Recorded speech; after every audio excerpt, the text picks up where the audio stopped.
Hey, everybody. Welcome back to the Podcast Daily. It is a Tuesday.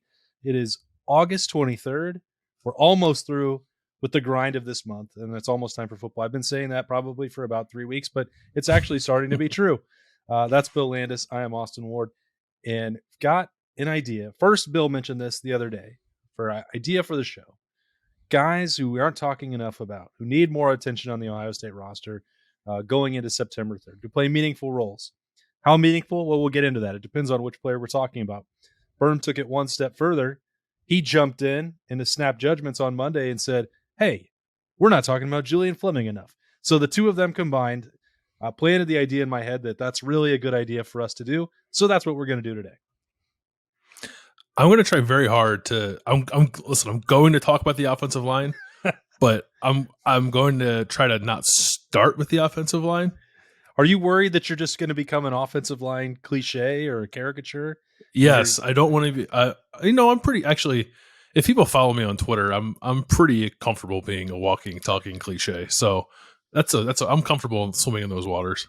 Do you know what? Like, that's not the first position that I would always think of that had a soft spot in your heart. And I'm really surprised. Maybe you'll do it today. I don't know. I would have thought that we'd have got some punting talk at some point before August 23rd. Yeah, well, it's just so hard with this offense. Like, I want to, but I also don't want to waste anyone's time. You know what I mean? Like, okay. I think it's an interesting, actually, kind of position to talk about because I'm not sure they were terrific at it last year. So I do have some questions about it, but I also don't think they're going to be punting very much this year. And the punts that we saw during those, we actually do see a lot more punting than pretty much anything else when we're in there. I don't think it was great in camp from what we saw either. I don't think that Jesse Mirko has quite lived up to the previous Australian standard or even what Drew Chrisman provided after that. So that's why I thought maybe before now there would have been some mention of the punt game. Well, listen, that Australian standard is pretty high. You're talking about a guy who was the best player on a national championship team in Cameron Johnston. So I get it if it's not quite to that level. Sure. But Ohio State has been spoiled when it comes to punters. You know, they've had some terrific punters in the program's history, and recently to go from Cameron to Drew, that's really good. Drew Chrisman had a great career. So it has not quite been that. I do think Jesse Mirko is pretty good at the pooch punt stuff, the pinning guys inside the 10 and 5 yard line. But when it needs to be boomed down the field and you need to really flip the field, it can get a little hairy sometimes. I guess it does help for Ohio State that they don't go 3 and out very often. So you're not asking for a lot of Cam Johnston 70-yard bangers. I mean, I want to see. That's all I want to see. If Ryan Day on first down just decides he wants to put his punter out there to boom at 70 yards, I'm all for it. Okay. Well, let's assume that that's not going to happen. So maybe now we'll shift gears to some guys who probably play more significant roles, potentially, depending on where you go. And if you're ready, you can certainly go on the offensive line. Yeah, Matthew Jones, I feel like he's a starter. He's going to start at right guard. There's been no question about that since the spring. We can never talk about him. No, and I get it. It's far from the sexiest position on the field. There's a whole lot else to be enamored with when it comes to this offense, and probably more interesting guys to talk about on the offensive line. But I find Matthew Jones's career arc fascinating. And I think the fact that he is a starter on what we think has the potential to be the best offensive line in the country if everything hits right, and we just sort of like overlook him is rather interesting because I think he's become a really good player. I think when he first got on the field here, the first couple of years, I think you saw a guy who clearly had steps to make, especially as a pass protector. And then he got on the field a little bit in 2020. And I thought to myself, oh, that looks pretty good. Like, he looks like he's improved. And then in 2021, by midway of the season, I was like, he should play all the time. Yeah. I get why he didn't, because it was a little bit of a delicate situation there. But the progress that he's made over the last 3 years, the guy's been in the program a long time. He's been in the program for 5 years. The progress he's made over the last 3 years, I think I would put up there alongside anyone else on the team in terms of how much better he's gotten. And you could also say, well, how in the world did Matthew Jones have the patience to stick this out? you see a lot of other people in his situation where he'd played enough. He earned champion grades, I think, 2, 3, 4 first times that he was out there in spot starting roles. He had a good champion run going. And then Ohio State was doing this delicate balancing act and playing tackles at guard. And that obviously forced Matthew Jones out of the picture. He couldn't have been like shocked if he'd said, you know what, I've been here forever and I'm good enough. I could go somewhere else and be a starter. So kudos to him for the patience to see it through, because this could be a very big year for him. And if this offense and offensive line becomes what we think it might be able to, then he's still going to have that super high draft stock potentially. Maybe not first or second round, but for him, with the amount of snaps he's actually had in his career, to come back and then be a 4th or 5th round pick, that's pretty significant. Yeah, I think he's a pro at this point for sure. And you think about like a guy like Jonah Jackson, he went in the 3rd round, but when you're drafting guards in the 3rd round, you're drafting them to be starters. And it might even go into the 4th round with that position in particular. So for him to stick it through, like you said, like he was put in a weird position last year with the tackle playing guard stuff. And even before that, I don't think any of us thought that he was going to start in 2019, which was the second year, but they brought in Jonah Jackson sort of above him. He didn't play in 2020 either.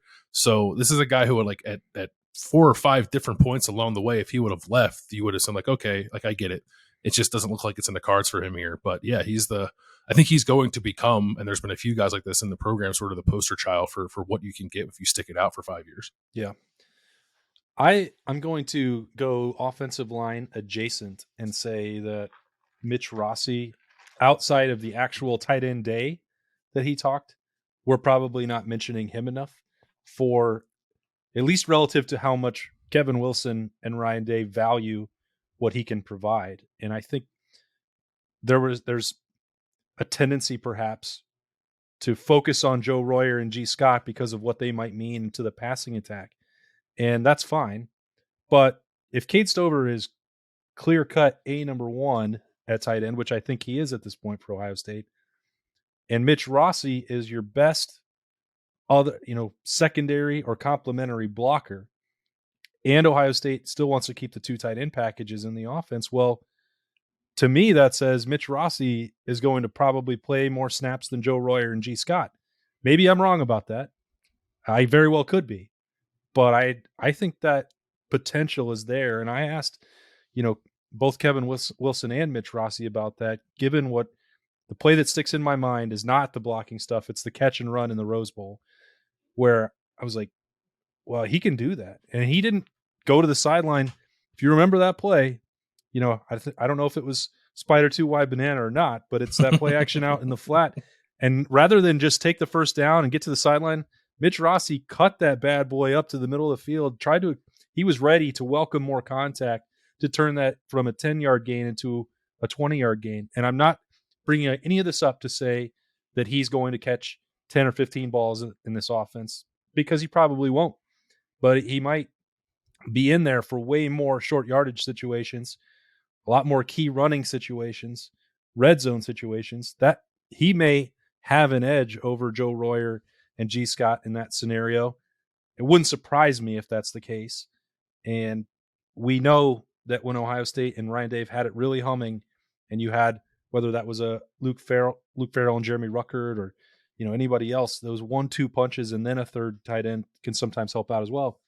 They want that as part of the offensive arsenal, and I think that Mitch Rossi might not be getting enough credit for what his role could be. That's a really good one. Not one that leapt to mind immediately for me, but I think you're right in this. Like at the moment, I would assume that he's going to play more than Joe Royer and G. Scott. And certainly that can change. Maybe one of those guys is more ready to be a blocker than we think, or maybe G is just such a weapon in the pass game that he gets on the field more. Yeah. Mitch, I think Mitch will probably, he might catch 4 passes all year, and maybe that's even high, but whatever he gets, it's always going to catch you off guard, which means it's going to catch the defense off guard. So I think like it's like a sneaky offensive play for them to get him involved in the passing game a little bit. But his impact is much more about the blocking, obviously, and especially in a world where they're not willing to run the quarterback quite as much as Ohio State has done in the past. It just doesn't suit CJ's skill set, those design quarterback runs. You need an extra body in there to help, get some space. And Mitch Rossi, I think, is that guy. I think they have every belief in the world that Cade Stover is going to be a really good inline blocking tight end. But I think you need another element there, especially in the backfield if you can get it out of Mitch Rossi. And something tells me too, I didn't really get a chance to ask Kevin Wilson this. I wish I would have. Or I guess I could ask Ryan Day before the season starts, but I have a sneaking suspicion that they're going to play a little more with two tight ends than they did last year. I think part of that is not having a bunch of established dudes at the moment at receiver, but also because I think they want to, be a more physically dominant football team, and to do that, they want to put some bigger bodies out there. And Kevin Wilson told us that the first two tight ends are Cade Stover and Mitch Rossi, and I expect that to be the case until G. Scott or Joe Royer proves us wrong. I think back to some of those, schemes where I think it was when Jeremy Ruckert was starting to come on as a blocker, and they'd put him and Luke Farrell on the same side, and J.K. Dobbins would score some untouched touchdowns because that right side of the line is just absolutely collapsed. I know that happened specifically against Michigan State a couple times. I think it happened in the rivalry game before. You've seen just how effective that can be. And Cade Stover and Mitch Rossi are going to put their face mask in a dude's chest. There's no problem about that. Yeah. So that can be, if you're looking for that toughness that Ryan Day's talked about throughout camp, you're going to get it from those two. Yeah, absolutely. I think, and when you have that, I think it makes for some really fun offense. I love their 2019 offense. I thought it was so fun to watch. And it's not like there's different skill sets here to play with this group compared to that group, but if they can get those two tight ends going and get that run game to be like a little more diverse, sort of playing off those tight ends, I think that can be really exciting. All right, what else you got? I'm going to flip it over to the defense, unless you had another guy on the offense. There were two guys that I kind of had in mind there. I'll start with a guy that I think you like quite a bit. And I know we've talked about the cornerbacks a lot, like that position in general. Yeah. But I don't think we've gotten hyper specific on individual guys. And I'm just very curious what this season looks like for Cameron Brown, because if he's healthy, he's going to start. I think you and I both think he's going to play a lot, if not the majority of the snaps, opposite of Denzel Burke, as long as he's healthy enough to do so. And the flashes from him when he has been 100%, and that's been like a very short period of his career, I think have been really good. If he's able to put all that together for one season, I still think he's the guy that has the makings of being a really special cornerback here. Well, how long did you want this episode to go, Bill? I mean,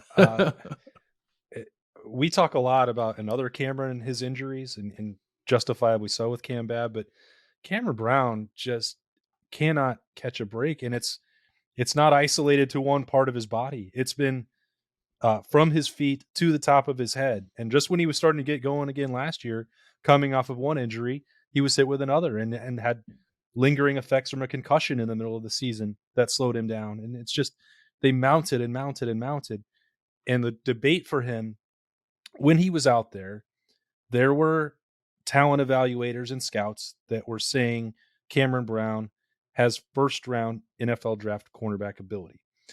Now, that might sound crazy, even to people who've watched his entire career, just because he hasn't had a volume of snaps to prove that. And when Ohio State would rotate, or they would manage even snap counts and rep counts within a game, I think, well, he's not out there enough to be talked about at that level. What they've seen from him physically as one of the top 2 or 3 fastest players on the roster, the physical approach that he plays with on the outside, the different spots earlier in his career that he'd been willing to play, and the experience that he got off the bench. He's another one who had to come in and play in that Michigan State game that I referenced earlier with J.K. Dobbins. That was a tough situation in a spot where he had to perform. I believe Jeff Okudah was out at that time. He met the moment. I remember doing a Buck IQ with Zach Bourne, where this was just about Cameron Brown and his emergence and what he could become. It's real. The guy has NFL ability. Is he going to have NFL availability because of his health? I don't know. I hope so, because he deserves a break. Just knowing him personally, I would love for him to get that chance that he's not had for one single year in his career. And it's almost like even the early parts of it, you remind people that this was somebody who was playing wide receiver and not really trained as a corner. And once it connected for him, my goodness, he's one of the best guys in the country when he's healthy, in my opinion. And I think uh, he's I, the fact that he's still having to have his reps monitored during camp is concerning to me. Yeah. But I understand why. I just there's just nervy moments about that, and just beyond the mentality that he plays with.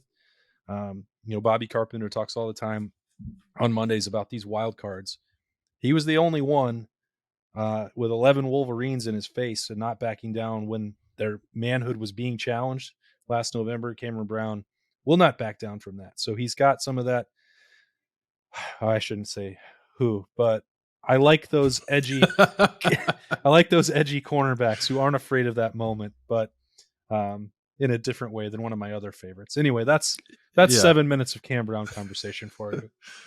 I find him fascinating. I do, to that end, I think he's a guy whose play style, if he's available and on the field regularly, will just kind of like permeate through the rest of the defense, and that's something that this defense needs, because there just wasn't enough dogs on the defense last year, and I think Cameron Brown is a dog if he can stay out there. Yeah, and I think that Ohio State probably needs that, because I don't think Denzel Burke, he is a very confident young man, but I don't think that he is outspoken in the way that Cameron Brown could be as a leader. Maybe Denzel will become that. Um, he's sort of got that Bradley Roby, not big talk, but certainly cocksure swagger that you can tell. But if you wanted somebody to actually get out there in a pregame and mix it up at midfield, I just feel like Cameron Brown's going to set that tone for that unit rather than anybody else. What other guy on defense, I guess, before we wrap up here? Tehran Vincent. Yeah. He's a hard one to figure out for me, because I can't. I lump both of those veteran defensive tackles together, he and Jerron Cage, and maybe I shouldn't, because my overwhelming thought is like, those guys are pretty good. I think they'll play, but I'm expecting the younger guys to eventually play above them or play more than them. But maybe that's wrong on Tehran Vincent. I don't know. How do you feel about him? Mixed bag for me. I thought the Rose Bowl was far and away the most impactful game of his career, and there's not a whole lot obviously to compare to that. I don't know if he can duplicate it 12 times. I think he's going to have to show that throughout September before I'd be like, okay, this is really here and it's really happening. It's another situation that's somewhat similar to Cameron Brown, with he had one injury after another, and then in your mind you're just like, I don't know. I don't think you can factor him into Ohio State's plans, because I don't believe that he's going to stay healthy. And it's another one where if he does, well, that changes things, because he's got, I think, maybe the size to plug up the run, if you wanted to go with that, or some of the speed and pass rush to be a 3 technique, and it could be one of those guys that Larry Johnson really likes to build around. Maybe that's the wrong read of it from my situation, but I think that he could play either spot, and if he's able to recapture what he did in the Rose Bowl and duplicate that, then you're really looking at something. He said, when we spoke to the defensive lineman last week, he was sort of asked, like, what was the impetus of you playing so well in the Rose Bowl? And he said, look, well, he was healthy and he could practice leading up to that game. And they had, everybody had 15 bowl practices. So he had 2 really good weeks of preparation leading into that game, and then played the best he's ever played, which leads me to believe that, and he's been healthy through this camp, and if he can stay healthy the next 2 weeks, he might show up in a major way against Notre Dame. But my question for him is the same as yours. Will he be able to show up week after week, or is there going to be something along the way that just doesn't allow him to prepare the way he needs to prepare to be a force week in and week out? It could be more of a flash here, flash there kind of thing than a regular sort of dominant performance week after week. But either way, I think he plays an important role in the defense. But I'm inclined still to believe that over the course of time, we might see greater impacts from guys like Tyleik Williams and Mike Hall, and maybe even Ty Hamilton. Yeah, and the other part of that is Larry Johnson tending to, make close calls and go in favor of the veteran players, in which case, we may see Tehran Vincent out there early and often against Notre Dame. But, you know, and if that's the version that you saw in the Rose Bowl, that's all the better. I mean, I think Notre Dame Yeah. would have their hands full with that. I think somebody similar in that mold for me would, if we kicked out to the edge, would be Javonte Jean-Baptiste. And, why bring him up if you already have JT, Jack Sawyer, and Zach Harrison, who is maybe somebody who almost fits into this mold as well after 4 years. But we know Ohio State is going to rotate defensive ends. And maybe it's just some residual feelings that I had from a year ago where I thought Javonte Jean-Baptiste had one of the best camps of anybody and was coming out of his shell with his personality. You could tell that his body had changed from, the 3-4 outside linebacker, and he actually looked like a defensive end again. He's going to be on the field a lot, I think, because I don't believe Larry Johnson is ever going to abandon a 4 or 5 man rotation at defensive end. And he's got, because of that background as more of an outside linebacker and project, he could maybe do some of the Jack Leo type things. I don't know. It doesn't sound like he's been in the mix there quite as much as Sawyer or a Caden Curry, but he's physically developed enough that I think he can make some things happen that would surprise people, and that I don't think an offensive tackle is going to get a breather if the fourth defensive end is out there. I think that he's got the skills and the speed, and now that strength and some confidence to go with it as a veteran, that he can create some problems. He's probably not going to get a huge amount of opportunity to do it, but I think he could make the most of them. He was mentioned by Larry Johnson among the guys who are repping at the Jack Leo spot. Okay. I agree with you that I would put him like at best third in that kind of pecking order. But if you lined up the guys on the roster by just how sort of like menacing they look physically, like the guy you'd least like to go up against, he'd be pretty close to the front of the line. I think he looks like $1 million, but he's looked that way for probably 2-3 years now. And it just hasn't translated to being as dominant on the field as maybe you think a guy who looks the way he does should be. And honestly, it feels it's not the same thing as Zach Harrison, because I think Zach Harrison has been good in ways that people don't appreciate, but certainly hasn't been as productive sack-wise as people want him to be. And I think Javonte's in a similar vein, but on a few levels down from that. So I'm not on alert for him to suddenly become a star this year, but he does have some intriguing physical traits, and I think is now in a defense where Jim Knowles might try to accentuate those in a way that could be really interesting for him and make him a little more productive and involved than he's been in the past. Yeah, I was just right when you said that about him and his physical skills, I had a flashback to Jalen Holmes and the pterodactyl arms. And like we always knew what he could be. Jalen Holmes was already built like that throughout his career, and Javonte has needed some time to get to that level. But when you're talking about, like 2017 Ohio State defensive line and Larry Johnson using 4, you had 4 guys who were pros, and he was, Javonte, I think, has the potential to become that. Not a very high draft pick, not a superstar, but somebody who could be in an NFL training camp because of what those physical tools are like next year. So we'll see. We know that Larry Johnson wants 4. That's why I say he's probably more important right now than maybe we give him credit for. The reason I say that and not include Tyler Friday is just that uncertainty about his own injury history. And, I think we're going to have to wait and see exactly what he looks like, because I haven't had a great glimpse of what a healthy Tyler Friday can provide. All the reviews are positive, and he earned a captaincy, but I feel like Javonte may have a slightly higher ceiling than Tyler Friday. So that's why I keep lumping him as number 4 and not Friday, just to be clear. Yeah, that's the way that I view it too. It almost felt bad because, and Tyler Friday was even getting asked some of that last week. It's like, well, what are Ohio State fans going to see from you? It's like, well, this guy's played before, but even in the back of my head, it was like, yeah, you know what? I'm having a hard time answering that question myself, because I just feel like we haven't seen a lot from him just because that injury really set him back last year. But if it works out that Tyler Friday is like the 4th guy there rather than Javonte, I don't think anybody would be surprised by that. They're kind of on a similar level right now, but if I had to pick one of those two, I'd pick Javonte at the moment. All right, wow, that was a lot of football talk for the podcast daily. We didn't get to talk about breakfast foods or Berm shopping at Hollister. Boy, that was just a hardcore football show. Love it. We'll give the people a break from the nonsense for one episode. From the nonsense? Oh, okay. You didn't want to send any sort of morning wake up to Berm and his Twitter mentions about any random topics to get it going?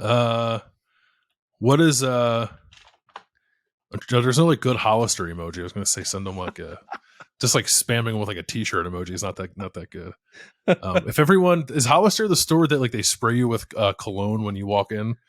I think when people see Berm out in public, just give them a little spritz of cologne. Spray him with perfume and cologne. I think Abercrombie is probably the one that sprays you. I haven't been at either one in a long time, but they are owned by the same. Me neither. They're owned by the same company. So yeah, it's a scam. It's the same store. One is slightly cheaper than the other, but they're still way more expensive than they should be. I'm glad I don't have to shop there anymore. That I'm not 21 years old. They never made clothes that fit me anyway, so I never had to go in there. Yeah, believe it or not, they used to fit me. That's a way in the past. I don't even have to think about it anymore. Okay, got a little bit of nonsense. We had to make sure that there was some. Got to keep everybody happy. That's Bill. I'm Austin. This has been the Podcast Daily. Interviews shift to Tuesday night. All of them, I guess, for the rest of camp practice. Buckeyes are back in school, so no more morning practices. So snap judgments will move to later on in the day, if you're wondering.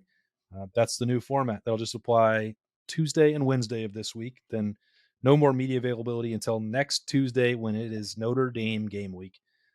Can't come here soon enough. It's talking about training camp is getting old. Let's get to the games and a big one at that. That's Bill. I'm Austin. We will see you next time on the Podcast Daily.